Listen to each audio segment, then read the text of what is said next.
The morning. I'm still wrapping up Kazakhstan. You can see our kills now. I've killed 120 of his units. He's killed 55 of mine. Kills are getting a little bit better, but I'm finally gaining ground and we could be done. My plan was to attack Siam, but I think my ally can handle him. Siam isn't too big of a threat, and I have a much bigger threat coming, and that's Hejaz. You can see a lot of troops moving into Persia right here. Now Hejaz took out Greece last night with the help of Austria on the other side, but Hejaz joined the African Union, which is not what I wanted, because the biggest player is this Portuguese Angola with 48 provinces and only lost 20 units. So he's a whale. So that's what I have to deal with. So I'm going to have to start defending my border. So I'm going to build level 3 barracks here and here. I'm not going to build on the coast. I need to assume that they'll have naval superiority eventually and bomb any position I have here. I want to do a counterattack into Persia and take this spot because this would be a great defensive spot, but I need to prepare for that. Something like this is going to be my line. Now my rally point is at Gilgit,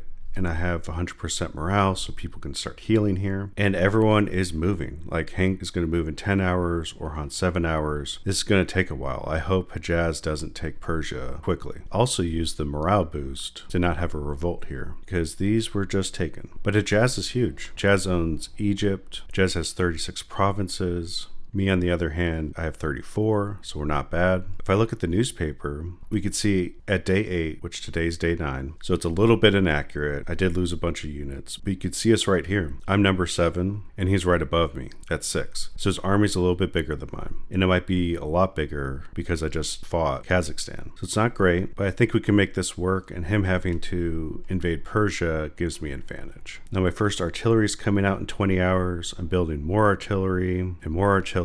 All my double food and double energy provinces are building a level 1 factory, and they're building just artillery in that. My materials, I'm going all the way up to level 4 when I can, and those are alternating between artillery and tanks. So after this artillery is done, I'll start churning out a tank here, which I desperately need because I do not have food and I don't have cavalry. Now it'll be interesting to see what type of units Hejaz has. I can only see his units right here, and there's nothing too fancy yet, but we'll see. We'll see if I get overrun. I'm definitely going to assume Angola and Abyssinia, British Niger, and French Morocco are going to wreck house since they own pretty much the whole continent. If we look at our point spread, you can see we're not doing too bad compared to them. You know, they have 80, 74, 72, 59, 58, and we have 82, 73, and 70. I know the Republic is still here, but he's going to get the boot. I wish that the Europeans didn't just make a coalition. Sweden and Austria made a coalition. We could have just allied with them. But it looks like my ally is at war with Sweden. We're past that point. I think the whole might of Africa could come right through the Middle East, and I do not have the army for that. It's the morning now. I've decided to take out the Republic of China. Tibet and I agreed to split Republic of China and Siam. He gets Siam, I get the Republic, and he wants me to take it. So I'm using some of my infantry. I have about 50 infantry over here, wrapping them up. You can see the smokestacks. No resistance because he gave up. And I missed this double gas up in the north here. It revolted and went to this AI right here, which is a problem. So I've embargoed this AI and the AI in between them because I may be processing them too. But overall, this will be good. I'll get 2 more double energy provinces. We've agreed to split the country like this, so I'll at least get this double fish. Food situation's looking much better. Taking these new provinces hasn't helped, so I can't build cavalry right now. My first artillery is out, and I'm getting ready for Hejaz. I have my defensive line is going to be here, here, and here, with this being my final line because I already have high-level forts here that I took from other players. My rally point will be here where Allenby is, and I generally just need time to heal up. My infantry are still wounded from fighting Kazakhstan,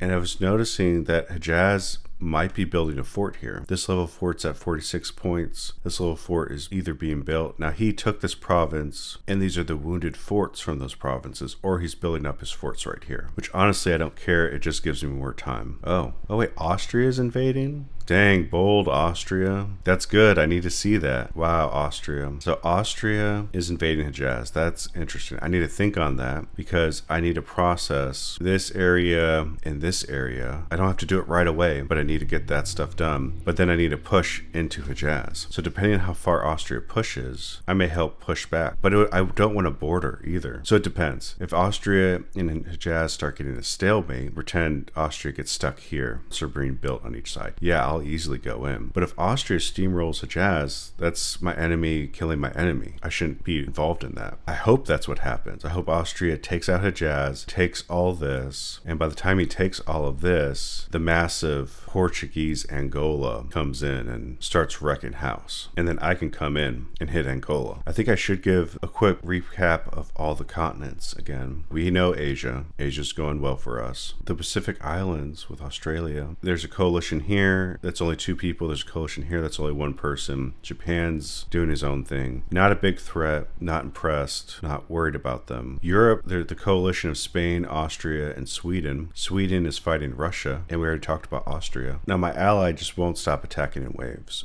And I don't know how he gets this much infantry. Did he declare war on the Russian Empire too? Oh, he did. He's so reckless. He's also at war with South Korea here, hurting his long game because he's just spending resources on barracks and armored cars. Then there's Africa. Africa is the biggest coalition and they have the most team members. 5 here. You can see they're just wrapping up other people here. Can't imagine Morocco not going into Spain or Austria eventually. And overall, they're massive. South America is still no coalitions and they're just fighting each other. I'm not really worried about them, concerned about them. Now, North America is turning into a similar situation. Now, the newspaper blew up this morning with accusations of the United States of America and Alaska saying one was betraying the other. I initially was trying to get Alaska to join my team, but apparently he's working with other people just to betray them. So I don't know how worthy Alaska will be. As I click all the countries, there's no coalitions anymore. So no one trusts anyone there. They'll fight in the Americas while part of the game, which is these 3 continents, are going to fight for victory. Maybe someone unified in the Americas will come and take over and they'll come out. But for now, it's just us, which is a bummer. I think it would have been nice to get more coalition members. What are you going to do? We have some openings. Maybe I can convince Brazil because Brazil has 34 provinces, seems to be doing all right. They would convince me to take over South America and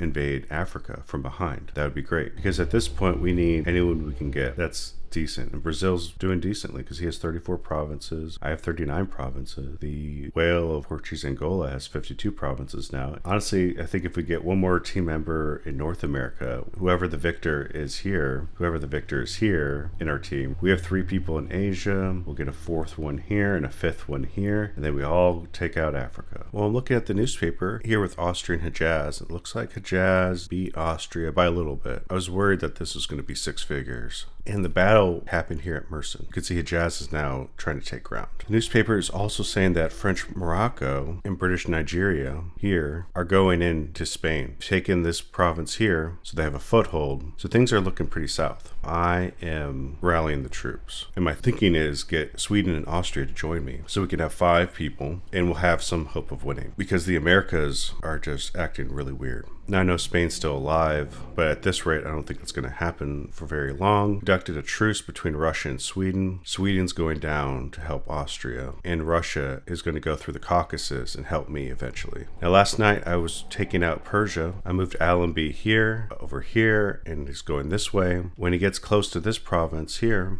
I'll have this artillery unit with Orhan move over and we'll start hitting Tehran. I was right, they were building forts here at Tehran. It's building almost to level 2 right now, and this is getting to level 2. And I'd very much like these provinces as my front line. Now, if I get stuck with these provinces as my front line, that's fine too. So depending on what force he brings, you can see he's bringing 6 infantry and a balloon here, which isn't a lot. I believe they're injured. Yeah, this is half health. That's half health. So I would still charge that, even with the level 2 fort. I pulled the cavalry back because it's still hurt, which is a bummer. And I have a 2nd artillery piece coming. Moved my rally point to Zob because I'm going to be pushing ground. Zob's at 100% morale by next day change. I'm also building up a level 3 fort so we could stay hidden. And I expect to have to fall back. I don't think I'm going to hold Tehran for long. It would just be nice just to knock out their forts. Now on the eastern front, I'm doing well, taking out the Republic of China, and that means I've acquired 2 energy provinces, which I'm building a railroad on 1, and a food. So I'm hoping this will get me over the hump and I can start churning out cavalry. At this rate, I think it's Europe and Asia versus the blob in Africa. I noticed Abyssinia's troops were showing up to help Hejaz, but they stopped right here in Damascus. So Hejaz may have pushed. Austria back. But honestly, Austria doesn't need to be over here. But I think I could beat Hejaz because look how he's attacking. He's attacking with 9 infantry against the 6. It's just ugly fighting. I don't think you're going to get a good kill ratio with that. But now's the time to secure the position that I want. It's the evening now. Day change just happened. It's day 12. And I decided not to attack Hejaz right now. Allenby's army did successfully do a loop around and get to this province before day change, thus boosting the morale of the troops. But I was looking at the day change newspaper, World's Mightiest Army, and you could see I'm in 8th place, and Abyssinia and Hejaz are in 7th and 6th. They're above me. Now, both of them are here, so this would be a very bad time to attack because Russia hasn't arrived yet. And I look at their economy, you could see here there's double oil, there's no industry, there's only one building here. There's no industry in this double oil. Maybe something in this fish. Maybe something in this double steel. This double gas, only one building. And this double wood, only one building for Hejaz. So Hejaz isn't industrializing properly. I'm going to win in the long game versus them by waiting them out a little bit longer. In a few days, I'll start having tanks and artillery coming out every day. Now with Abyssinia, you can see here this double wood has 4 building slots. This food has 4 building slots. This food has 2. This food has 1. And this steel has 2. And I'm just not ready to attack. Now day change happened and my food has grown. So now I can start getting cavalry. And I think I just need time to build up my forces and my forts while taking out more territory. So I'm taking out Turkestan up in the north here. I'm maneuvering to have defensives here, an attack group here to start attacking this way and go that way, an attack group here to start going that way. And this is just to get more resources, just expand more and kind of wait it out. Because right now I feel like I'm just going to be sitting here. Now Hank's army and the Republic of China are now coming back. That's going to take a day to arrive. By the time I'm done taking out Turkestan here, Russia will have arrived, and then we could both have a force to pressure Hejaz and Abyssinia. Also looking at the newspaper, Portuguese Angola has a massive army. He really is whaling. But my ally, Chinese Tibet, is in 2nd place, which is good news. Day change just happened. It's day 13. I was attacking Turkestan here, thinking, no, he's not online. He's not going to actually do anything. And lo and behold, he's a 13-day-old wild card. Now what's going on? Well, he's moving every unit he has up north. And so now I'm going to have to catch him,